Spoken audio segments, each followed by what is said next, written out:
दूसरा पक्ष कहता है हमने कर्जा माफ किया। अरे चर्चा इस बात की होनी चाहिए कि 75 साल के बाद भी ये किसान कर्जदार क्यों है। कोई भीख नहीं मांग रहा आपसे कि उसको कर्जा के जरा सा माफ कर दिया, ऐसे दिखाया जाता है पता नहीं क्या कर दिया। सभापति महोदय, जब तक उसकी फसल का दाम नहीं मिलेगा तब तक उसकी स्थिति सुधर नहीं सकती। जब तक उसके खेत को पानी नहीं मिलेगा, उसे बिजली समय पर नहीं मिलेगी, उसे बीज खाद नहीं मिलेगा, तब तक अपन केवल सहानुभूति नहीं बटोर सकते कि हमने कर्जा जरा सा माफ कर दिया, ऊंट के मुंह में जी रहा है वो। सभापति महोदय, मैं कुछ आंकड़े रखना चाहता हूं सदन में। 1967 में आईएएस की सैलरी हुआ करती थी 250 रुपए, जो आज वो 3 से 3.5 लाख रुपया महीना हो गई है। और वही 1967 में डीजल होता था सभापति महोदय 20 पैसे लीटर, और आज वो 100 रुपए लीटर हो गया है। सभापति महोदय, सोना होता था 200 रुपए का 10 ग्राम 1 तोला, आज वो 60,000 रुपए हो गया है। और गेहूं था 70 रुपए का क्विंटल, जो आज 1800 रुपए क्विंटल में बिक रहा है। यानी कि आईएएस की बढ़ोतरी सैलरी में कितनी हुई? 1500 गुना। डीजल में बढ़ोतरी कितनी हो गई? 500 गुना। सोने में बढ़ोतरी कितनी होगी? 300 गुना। और किसान के गेहूं की फसल की कीमत कितनी बढ़ी? मात्र 25 गुना।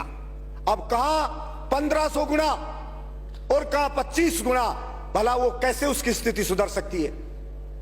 हर चीज की महंगाई बढ़ गई है, कृषि के उपकरण है उनकी महंगाई बढ़ गई है, लेकिन उसकी फसल को नहीं खरीदती सरकारें। अब गेहूं पे 10% बढ़ाइए, 200 ये कह दिया कि 2110 रुपए। सभापति महोदय, हमारे मंत्री जी हैं, खुद किसान हैं, वो जानते हैं कि खर्चा गेहूं पे 1 बीघा का खर्चा किसान का आता है 1800 रुपया बीघा पे आता है। 18 जैसे एक जो क्विंटल पर 1800 और 18,000 रुपया 1 बीघा पे आता है। मात्र 10 क्विंटल के लगभग गेहूं पैदा होता है। जो 1800 के हिसाब से बेचे तो 18,000 का हुआ, उसका खर्चा भी 18,000 आता है, पैदा भी 18,000 हो रहा है, तो उसकी स्थिति भला कैसे सुधरेगी? सरसों की फसल करो तो उसके ऊपर भी वही 11,000 के समथिंग खर्चा आ जाता है, और वो बिकती है तो वही 18,000 20,000, और कभी पाड़ा पड़ गया तो बर्बाद हो गया। गेहूं में अगर हवा चल गई, गिर गया गेहूं तो बर्बाद हो गया। तो भला वो किसान कैसे बेचारा उठ सकता है?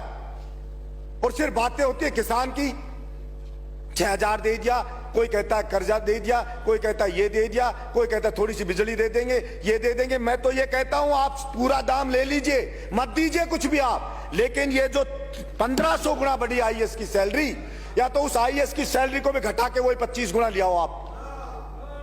उस सैलरी को, उस किसान की जो बढ़ोतरी हुई है वहीं पे लिया उसकी को सैलरी को। अगर वो आईएएस नौकरी कर ले, और अगर आप में हिम्मत है किसी सरकार में कि घटा दे उस आईएएस की सैलरी, कहते किसान के बराबर रखेंगे, क्योंकि देश को आजाद इन किसानों ने कराया था। कोई आईएएस अंग्रेज भर्ती नहीं करे थे इंडिया के लोगों को, वो तो इन किसानों की बदौलत हो, इनके बच्चे फांसी पे लटके तब आईएएस बन रहे हम।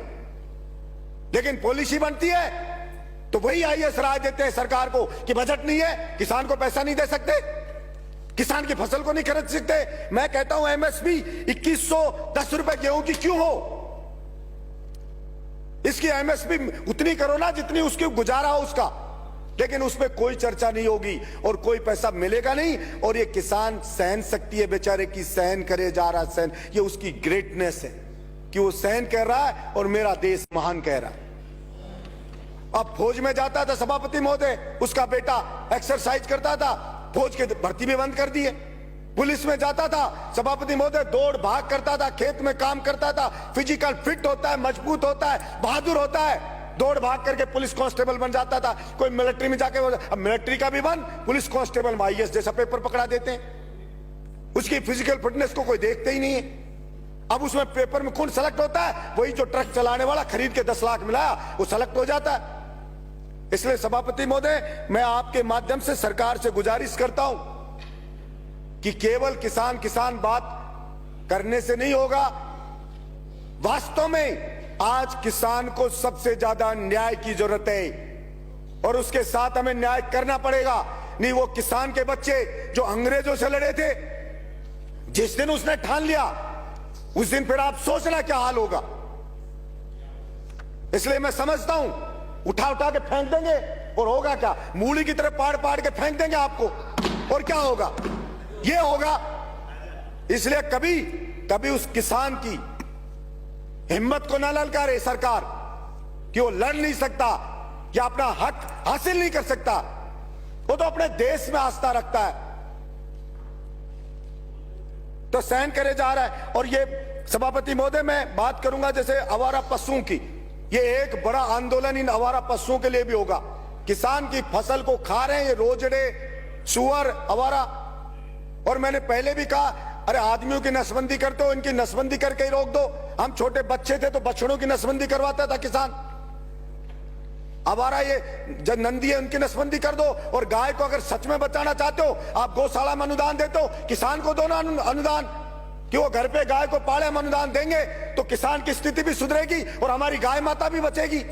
लेकिन किसान को तो देना नहीं चाहते, क्योंकि सब जानते हैं अगर उसके पास, अगर उसकी रोटी पेट में आ गई, उसको थोड़ा जीने का मिल गया तो सोचने लग जाएगा वो कि कौन क्या कर रहा है। वो आईएएस हजारों करोड़ रुपए खा रहे, फिर भी 1500 गुना सैलरी बढ़ा रहे हो। जाके देखो एक आईएएस बनता है तब क्या घर होता है उसका, और 5 साल बाद देखो उसके बच्चे मर्सिडीज में घूमते हैं, विदेश में पढ़ते हैं। क्या कभी सरकार ने पूछा है कि कहां से आ गया है पैसा?